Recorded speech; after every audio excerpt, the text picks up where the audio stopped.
So do you have trouble celebrating yourself? Tomorrow's my birthday and I got myself some flowers, and it was a real turning point when I started doing stuff like that for myself, because I find that a lot of us in codependency recovery want that gift, want that acknowledgement, want that love, but we keep waiting for it to happen outside of ourselves instead of realizing that we can give it to ourselves. So how could you today celebrate you? Could you give yourself a compliment and say it out loud? Could you give yourself a hug or ask for one? Could you acknowledge something that has been really difficult, that you've had a lot of courage to go through? What could you do to make yourself feel good today? I also have my Starbucks iced latte because that's another thing that makes me happy, is I love anything Starbucks. What do you love? What can you do to start incorporating little moments where you can celebrate yourself?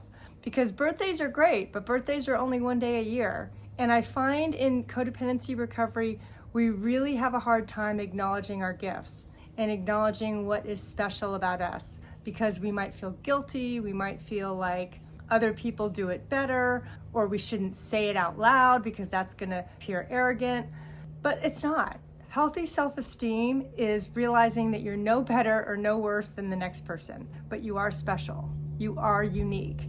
There are things about you that nobody else has.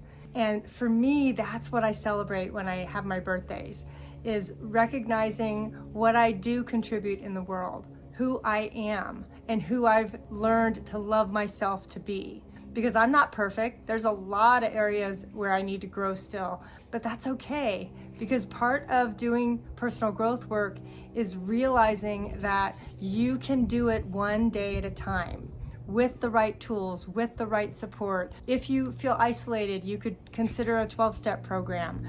If you want more tools on codependency, check out the description in my video, because I have lots of free resources and paid if you want to do a deep dive. But having the tools, having the support, and starting to cultivate a relationship with yourself is going to be a very critical step in your progress. Because it wasn't until I started looking at the lack of relationship I had with myself that things started to turn. Because I kept looking outside of myself for progress. If only my relationships were better, then I would be happy. But I was missing a major ingredient, which was me. I had to find a way to feel comfortable in my own skin, to like myself, to love myself, to accept myself as I am, because that's the goal of recovery, and that's what I want for you. So your next step is go watch my video on codependency recovery, because that's your next step. Thanks so much.